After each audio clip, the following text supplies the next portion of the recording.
Gente, então vamos lá, vamos começar a conhecer essa obra. Vamos lá, tá? Fiquem à vontade para me interromper, para perguntar. Bem-vinda a Elisângela, bem-vinda a Janice. Já falei com as demais que estão. Então vamos lá. Vamos começar aqui o capítulo 1 da obra, que ele começa essa obra pelo capítulo falando sobre o aparelho psíquico, né? Então, vamos lá. A psicanálise faz uma suposição básica, cuja discussão fica reservada ao pensamento filosófico e cuja justificação se encontra em seus resultados. Então, bora entender que suposição básica é essa, né? Então, eu acredito aqui que ele esteja falando do determinismo, né? Então, toda a psicanálise, ela vai se basear numa suposição básica, como alguns comentadores colocam as hipóteses, né, fundamentais da psicanálise, e que a hipótese que ele toma, que é um conceito que ele toma emprestado da filosofia, que é o determinismo, tá? O determinismo, ele é um conceito filosófico que vai situar e vai nortear não só a psicanálise toma emprestado da filosofia, né, mas ele vai nortear outras ciências, tá? É um conceito filosófico que vai nortear outras ciências, principalmente a ciência médica, né, onde a gente entende, onde segue uma linha de causalidade, né? Então, o determinismo é um conceito filosófico que diz que tudo o que acontece tem uma causa anterior, né? E essa causa é responsável por algo que está acontecendo. Então, quando ele fala dessa suposição básica, cuja discussão, né, fica a cunho do pensamento filosófico, uma coisa que eu vejo muito interessante aqui é que a obra de Freud, né, ela se aproxima muito mais da filosofia do que da medicina, tá? Então, Freud começa a escrever a sua obra como médico. Ele tenta dar à sua obra inicialmente um caráter de cientificidade, ele tenta fazer isso, ele tenta fazer com que a psicanálise seja talvez reconhecida como uma ciência. Depois Freud percebe que o objeto da psicanálise não é um objeto científico, tá? Ele tenta fazer isso, e ele tenta fazer isso num trabalho que ele chama de um projeto para uma psicologia científica. Depois ele percebe que o objeto da psicanálise não é científico. Não adianta. E ele desiste disso, tanto é que ele não publica essa obra, tá? Essa obra dele é publicada posteriormente pelos seus seguidores. Mas eles desiste de publicar esse projeto para uma psicologia científica porque ele vê isso, tá bom? Então vamos lá. Daquilo que chamamos de nossa psique, agora vai entrar algumas coisas bem interessantes. Daquilo que chamamos nossa psique, ou vida psíquica, conhecemos duas coisas. Em primeiro lugar, o órgão físico e o cenário dela, tá? Então, o órgão físico que ele está se referindo é o cérebro, tá? Então, o que ele se refere é o cérebro que está ligado a um sistema, que é o sistema nervoso. E o cenário da psique, que não é o cérebro, o cenário é a consciência. Então, Freud diz que nós conhecemos duas coisas: o órgão físico, que é o cérebro, e o cenário onde a psique atua, que é a consciência, né? E ele completa aqui, e o cenário dela, o cérebro, o sistema nervoso, por outro lado, nossos atos da consciência, que são dados imediatamente e não nos pode ser esclarecido por nenhuma descrição, tá? Então, Freud, ele diz que temos duas coisas que a gente conhece quando a gente fala de psique: o cérebro e os atos da consciência. E o que são os atos da consciência? Os atos da consciência é tudo aquilo que a gente tem acesso imediato. A gente está pensando aqui, então a gente sabe o que está pensando.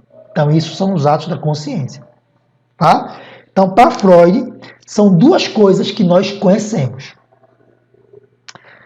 Aí ele fala assim, ó, tudo o que está entre os dois nos é desconhecido. Então, entre o cérebro e os estados de consciência, existe uma lacuna que Freud afirma que é desconhecido, né? E é sobre esse desconhecido que a psicanálise ela vai se ocupar. Não há nenhuma relação direta entre os dois pontos terminais do nosso conhecimento. O que ele está dizendo? Que não existe uma relação direta entre a consciência e o cérebro, tá? Então ele está dizendo exatamente isso. Não existe uma relação direta. Ou seja, não adianta você procurar consciência no cérebro. Se você dissecar o cérebro, você não vai encontrar dentro do cérebro a consciência. Freud está afirmando que não há essa relação. E ele é um neurologista, tá? Então, por que eu estou batendo nessa tecla? Porque existe ainda uma necessidade, né, de pessoas, estudantes de psicanálise, que querem encontrar uma correlação entre a consciência e o órgão físico, o cérebro, tá? Freud diz que não existe, tá? O simbolismo que eu acho melhor disso tudo, né, para explicar, para exemplificar isso, é a questão da televisão e a programação da televisão. Então a gente tem um aparelho físico, que é uma televisão, mas a gente tem uma programação, algo que a gente vê na televisão, que não está dentro da televisão. Ou seja, é um sinal de ondas que se conecta ao aparelho e produzem um resultado final, que é a programação. A gente não pode pegar o sinal. A gente sabe que ele existe, mas a gente não pode, né, pegar o sinal. Então, é uma analogia que eu faço, né, entre as duas coisas. Então, a gente sabe que existe uma consciência, essa consciência é real, porque a gente está aqui e eu tenho consciência de vocês aqui presentes, então essa consciência é real, só que eu não posso pegá-la, não posso delimitá-la, não posso manusear, nem posso ver essa consciência, né? Aí Freud diz ainda assim, ó, se existisse, no máximo forneceria uma localização exata dos processos da consciência, mas nada faria por sua compreensão. Então, se existisse essa correlação, ela ia servir apenas para localizar onde está tal e tal coisa. Mas a compreensão se daria da mesma forma que se dá ainda hoje, que é através do pensamento, que é através da racionalização. Aí, bora lá. Nossas duas hipóteses, né, partem desses fins, ou começos do nosso conhecimento. Então, ele está falando que as nossas duas hipóteses, né, que ele novamente se refere às hipóteses fundamentais da psicanálise. Aí ele fala assim, a primeira hipótese diz respeito à localização. Então, a primeira hipótese diz respeito a respeito da localização. Supomos que a vida psíquica é a função de um aparelho ao qual atribuímos extensão espacial e composição de várias partes, ou seja, que imaginamos semelhante a um telescópio, um microscópio e afins. O desenvolvimento coerente em tal ideia, apesar de certa aproximação já tentada, é uma novidade científica. Então, Freud ele está falando aqui da primeira forma como ele concebeu esse aparelho que ele chamou de aparelho psíquico. E é importante a gente salientar que quando ele fala de um aparelho psíquico, quando ele fala das divisões desse aparelho psíquico, ele está teorizando. O aparelho psíquico é uma teoria. O que é uma teoria? Uma teoria é um modelo que tenta explicar um determinado fenômeno. Então, isso é uma teoria, certo? Então, ele vai teorizar. Então, o que Freud discrimina aqui é uma teoria. Existem várias outras teorias sobre a psique, existe. Nós estamos falando aqui especificamente da teoria freudiana. Beleza? Ah, porque teoria tal diz isso, isso e isso. Nós estamos tratando aqui daquilo que Freud concebeu como sua teoria. Beleza? Tá tranquilo, gente, até aqui? Todo mundo está compreendendo? Muito bem, que bom. Podem, se não me compreenderem, podem falar, pode se manifestar, tá bom? Eu não, acho que está liberado o som de todo mundo aí, é só clicar no microfonezinho aí e liberar. Então, bora lá.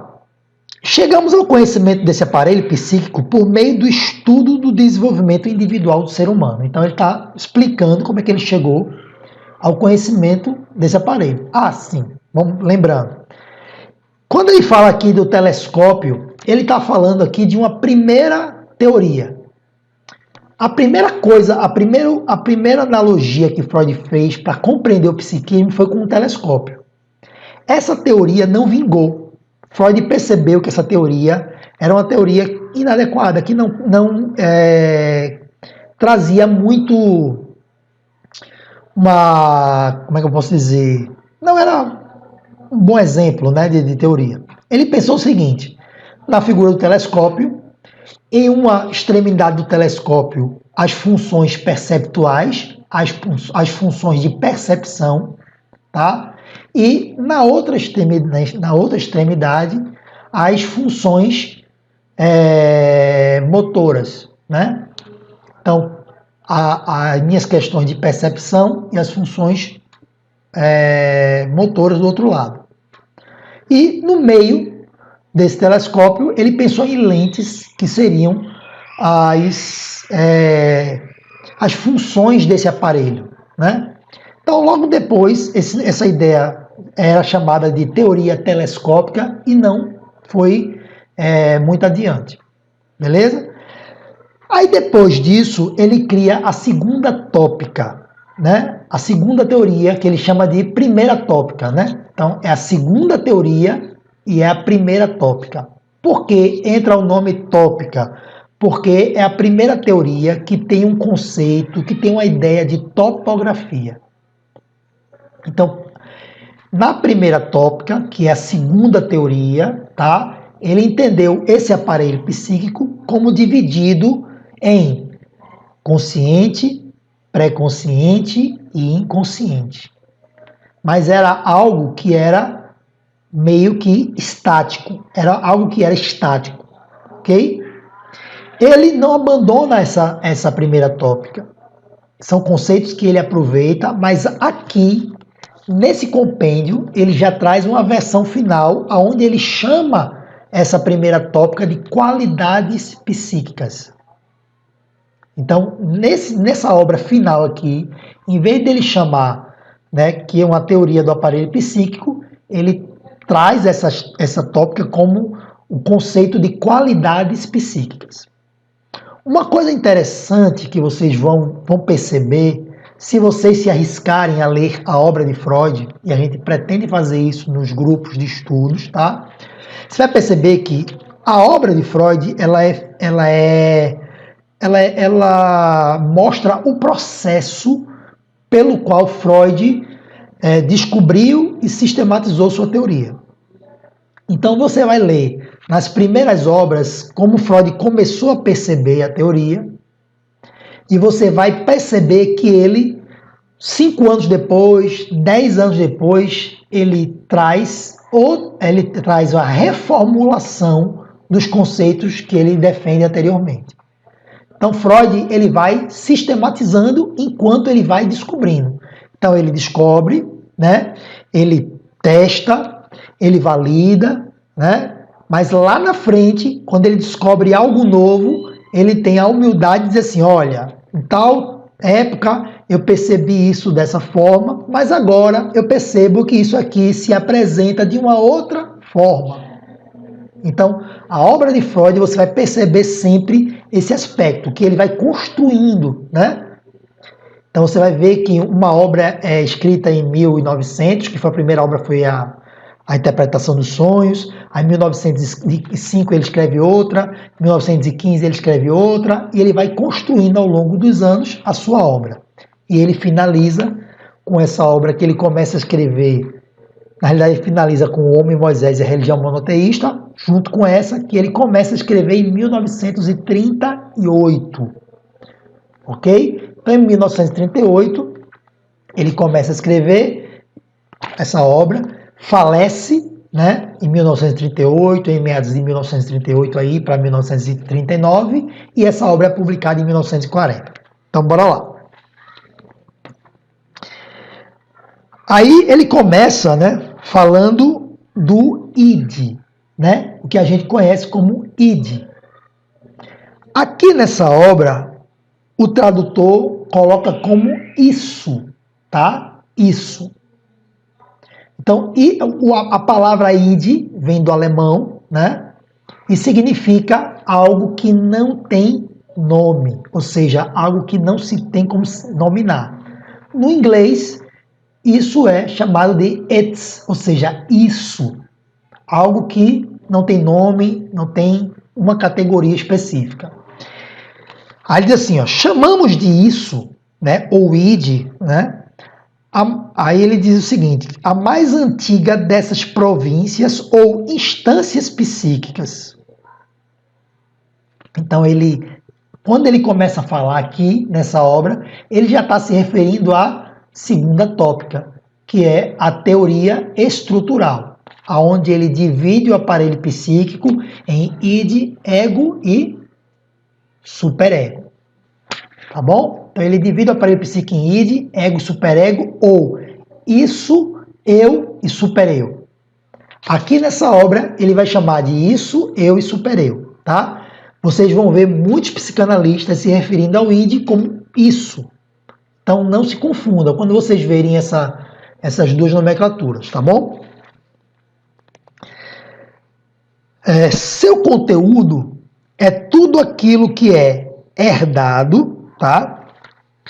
Tudo aquilo que é herdado, trazido com o nascimento, estabelecido constitucionalmente e, sobretudo, portanto, os impulsos. E aí ele vai falar dos impulsos, né, como o conteúdo do isso, ou do id, ok? Lembrando que a gente só vai falar sobre os impulsos no próximo encontro, tá?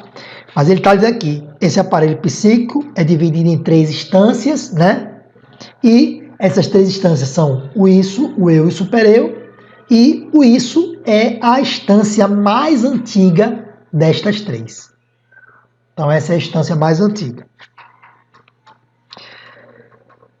Aí ele vai falar sobre os impulsos, né? Então os impulsos que provêm da organização física e que aqui encontra uma primeira expressão psíquica cujas formas são desconhecidas. Então ele está falando sobre os impulsos. Ele vai aqui definir os impulsos. Então ele fala aqui que ele vem da organização física, ou seja, como Charles Brenner define, né? É algo que é geneticamente constituído, tá? Mas que ao chegar, né, na psique, ele ganha uma representação psíquica. E o que é uma representação psíquica? Alguém tem alguma ideia, né?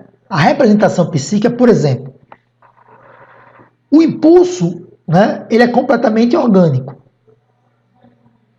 Algo que é orgânico não vai estar na mente, né? A gente já viu que a mente, a psique, ou por alguns filósofos chamados de alma, é uma coisa abstrata, tá? Isso, tá. Porém, quando a gente fala de seres humanos, né, a gente não se refere a instinto, mas impulso, né? Então a gente está falando de um instinto orgânico que chega no ser humano ele ganha um plus, ele ganha uma atualização. Qual é a atualização que o instinto ganha no ser humano? A representação psíquica. Então, exemplo disso a gente conhece. Então, por exemplo, o animal ele não precisa representar psiquicamente um instinto.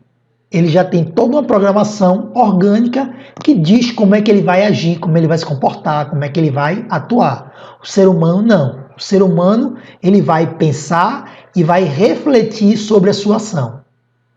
E essas ideias, né, que aqui em Freud aparece como representação psíquica de uma coisa que é orgânica. Posteriormente, tá? E aí que eu vou fazer algumas provocações aqui também com outros autores, tá? Mas eu não vou entrar em detalhe de outros autores, obviamente, mas eu vou instigar vocês para essa curiosidade que outros autores vão trazer. Aqui tem uma autora fantástica chamada Melanie Klein, que ela diz que essa representação psíquica que Freud fala aqui, ela diz que são fantasias inconscientes. Então, Melanie Klein, ela vem e ela traz uma ampliação do pensamento de Freud, né? E ela chama essa representação psíquica de fantasia inconsciente. Então, isso é só para provocar vocês. Vamos entender aqui. Freud, por quê, gente?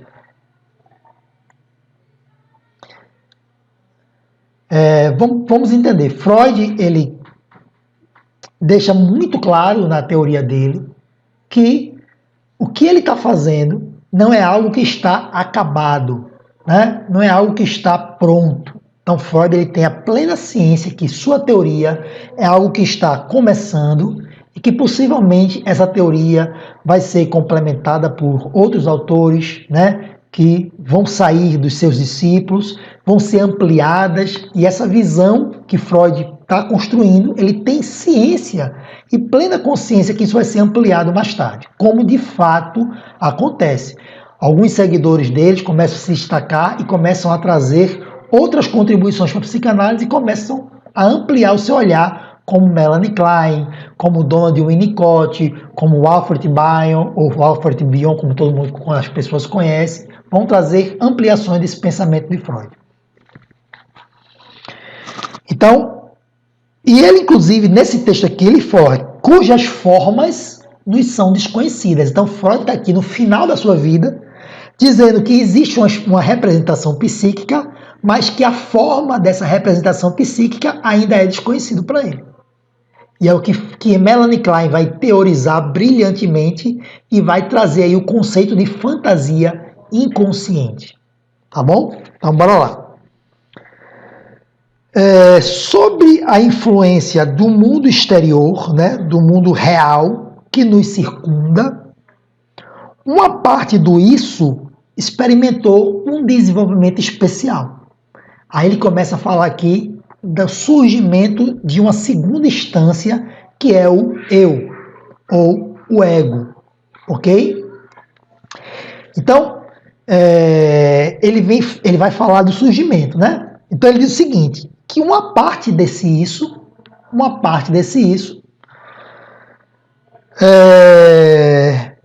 começou a entrar em contato com o mundo, com o ambiente externo, com o que ele chama de a realidade externa. Então, esse contato, né, desses processos inconscientes com o ambiente externo fez com que esses processos inconscientes, tá, adquirissem um desenvolvimento especial. Ou seja, ele começa agora a se distinguir do isso, do id, e formar uma outra instância que vai ser responsável pelo contato com o mundo externo, que ele chama de eu ou de ego.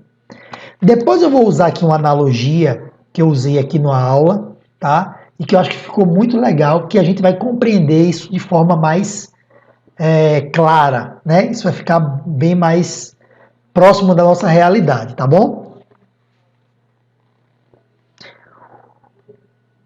Aí ele fala aqui, ó, aí veja o Freud aqui bem biológico, né? O que era originalmente uma camada cortical dotada de órgãos para a percepção de estímulos e dos dispositivos para proteção contra os estímulos, se transformou numa organização especial que desde então serve de mediadora entre o isso e o mundo exterior. Então entra aqui agora o Freud, neurologista, né, falando aqui dos processos neurofisiológicos, e ele diz assim, ó, o que se tratava aí de uma camada cortical né, dotada de alguns órgãos para perceber estímulos, né, e dispositivos para se proteger de um excesso desses estímulos, começou agora a ganhar uma organização especial. Então, por exemplo, eu tenho aí é que surge a minha interação, né, do aparelho psíquico com o cérebro. Eles estão conectados e eles interagem. Por quê? Porque a minha mente, a minha alma, só pode trabalhar com fatos que eu percebo na minha realidade externa. Ok? Então eu preciso de órgãos, né, neurológicos que captem, que me dê capacidade de fazer essa percepção. Só que essa percepção vai ganhar uma representação psíquica, que é as ideias. Então aí está a junção, né?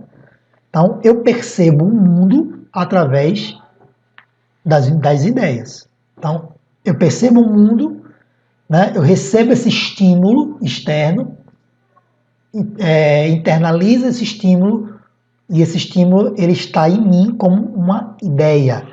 Freud às vezes chama isso de conteúdo ideativo, tá?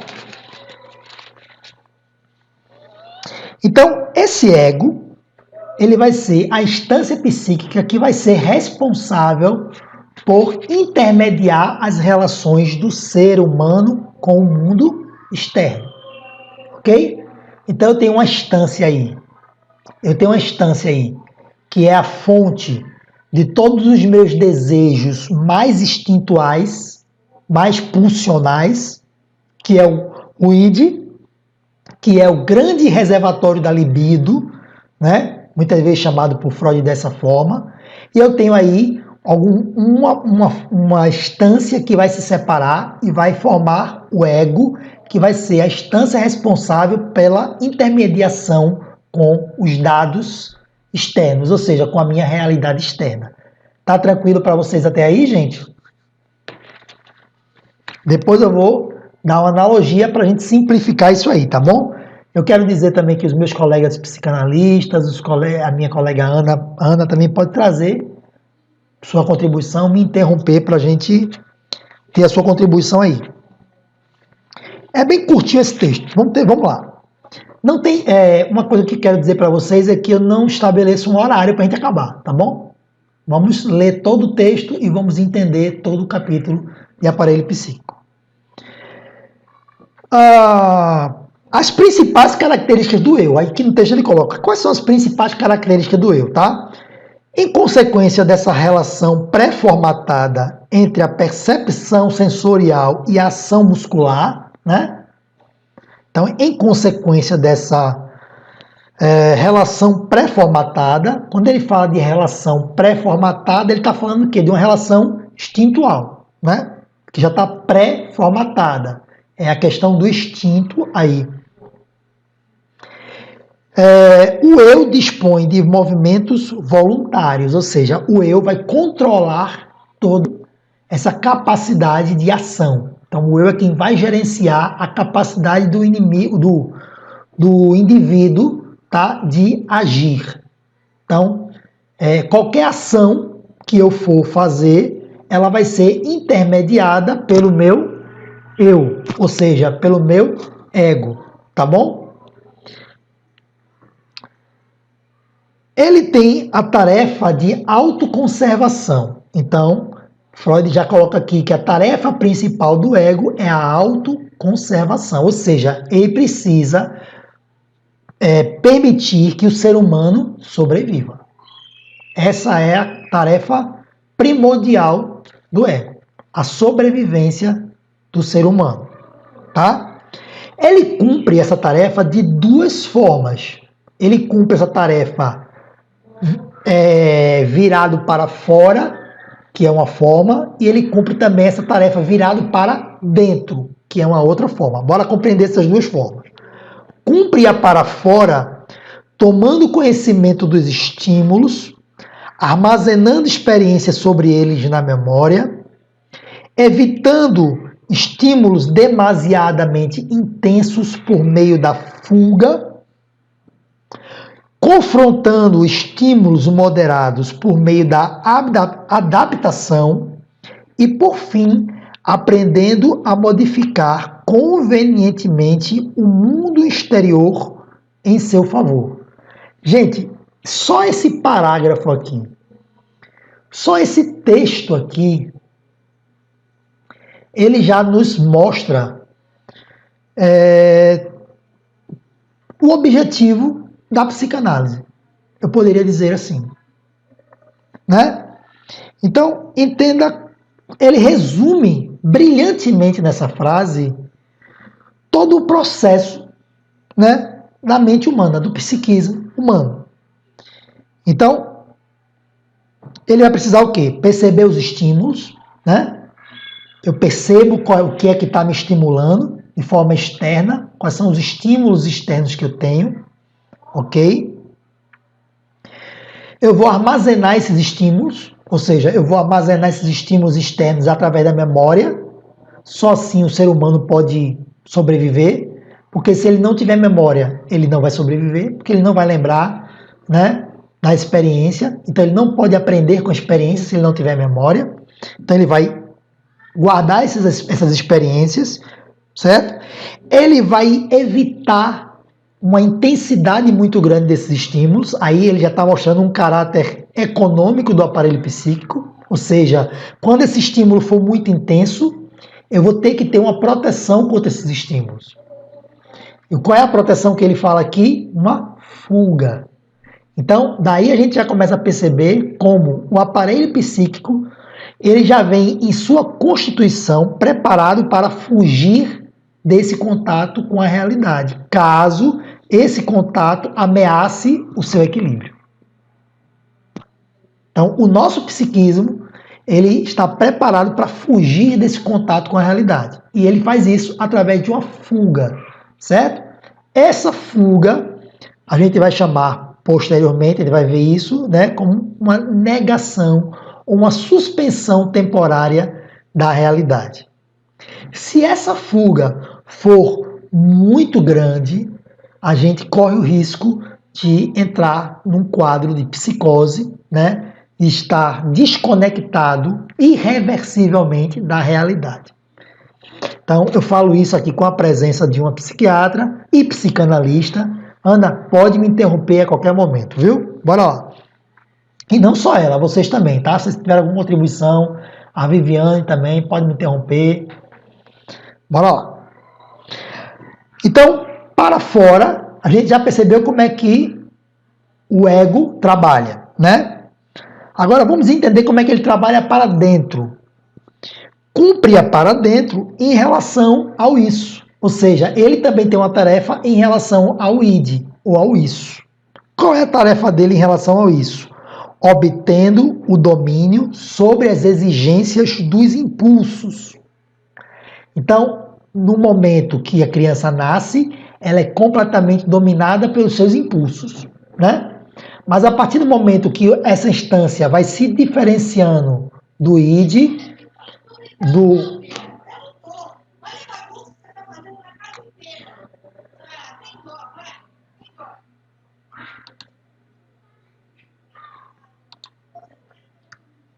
acho que ela ativou o som aqui sem querer. Eu desativei aqui. Então vamos lá. Cumprir para dentro em relação a isso, obtendo um domínio sobre as exigências dos impulsos, tá? Decidindo se deve admitir a satisfação dessas exigências. Agora veja como é que o ego trabalha junto com o id. Tá? Obtendo domínio sobre as exigências do id, decidindo se deve admitir a satisfação dessas exigências, adiando tal satisfação para momentos e circunstâncias favoráveis no mundo exterior ou reprimindo totalmente suas excitações. Então o id vai trabalhar vai fazer a sua tarefa em relação o ego vai fazer a sua tarefa em relação ao id como? Ele vai mediar ali. No começo ele vai ser dominado pelo id, mas a partir do momento que o ego vai se amadurecendo, ele vai, ou pelo menos seria o ideal, que ele vá amadurecendo e vá obtendo o domínio sobre as exigências. Então, uma criança muito pequena, ela é dominada pelos seus impulsos, né? Ela é dominada pelos seus impulsos. Então ela vai, se ela está com fome, se ela está recebendo ali o impulso da fome, ela vai chorar, até esse impulso ser satisfeito. Ela não tem como ir lá e preparar o seu leite. Ela é um ser completamente dependente. Então ela só pode chorar. Ela só vai usar um único recurso, que é chorar, até que ela seja satisfeita. Então, esse ego imaturo ainda não tem capacidade de dominar as exigências. A partir do momento que esse ego amadurece, ele vai adquirindo, paulatinamente, esse domínio sobre as exigências do id. Aí ele vai começar a decidir se ele satisfaz o desejo, se ele adia esse desejo para uma situação mais favorável, ou se ele reprime totalmente esse desejo. Beleza? Gente, tranquilo até aí? Tranquilo? Pessoal, é o seguinte, o Meet está me dizendo aqui que a gente tem mais 10 minutos de chamada, tá? Então, 10 minutos aqui, essa chamada vai parar e a gente vai precisar entrar novamente, certo? Eu não sei se ele me permite usar esse mesmo link, acredito que não. Então eu vou fazer o seguinte, eu vou já colocar um novo link no grupo, tá? E vocês acessam novamente e entram novamente. Infelizmente, o Meet tem essa questão, tá bom? É até bom porque eu dou uma paradinha no vídeo e não fica muito grande. Quando eu colocar lá, ele vai ficar também... Então, daqui a 10 minutos essa chamada ela vai encerrar e vocês entram de novo, tá bom? Então até aí vocês entenderam, né? Tá tudo tranquilo até aí? Alguma dúvida? Em sua atividade, o eu é guiado pelas considerações quanto às tensões de estímulos neles existentes ou neles introduzidas. Então, o eu, ele vai se guiar pela questão de tensão. Esse estímulo é muito forte, esse estímulo não é. Os estímulos que vêm da onde? Que estão nele ou que são adquiridas. Então, os estímulos que estão constitucionalmente nele, os impulsos ou os desejos que vêm de fora para dentro, ok? Mas o que é sentir? As elevações dessas tensões geralmente é sentida como desprazer. Sua diminuição como prazer. Então a gente vai entrar aí na questão do prazer e do desprazer. O que é que o ego sente como prazer e o que é que o ego sente como desprazer? O que é que ele sente como prazer e como desprazer? Se essa tensão aumenta, um ritmo muito acelerado, ele sente aquilo como um desprazer. Se essa tensão reduz, ele sente isso como um prazer. Então, o prazer seria a redução ao máximo das tensões provocadas pelos impulsos que vêm do id. Ok? Então, isso é o que o ego sente como prazer e como desprazer. Ok? Mas o que é sentido como prazer e desprazer provavelmente não são os níveis absolutos dessa tensão de estímulo, e sim algo no ritmo de sua modificação. Então o que Freud está dizendo que é sentido como prazer e desprazer não é quando ela atinge o nível máximo absoluto, mas é quando ele modifica o seu ritmo de forma abrupta ou agressiva, ou seja, quando existe uma forte tensão, esse ritmo vai ser intensificado e esse ritmo intensificado é sentido como desprazer. Aí ele diz o seguinte: o eu aspira ao prazer e quer evitar o desprazer. Isso aí é básico. Então, o ego, ele quer ter o prazer, aspira ao prazer e quer evitar a todo custo o desprazer. Uma intensificação esperada. Eu vou finalizar aqui, tá, gente? Essa chamada, para a gente já começar uma outra, para a gente não ficar interrompendo, tá bom? Então, eu vou finalizar essa chamada. Deixa eu só finalizar aqui a gravação.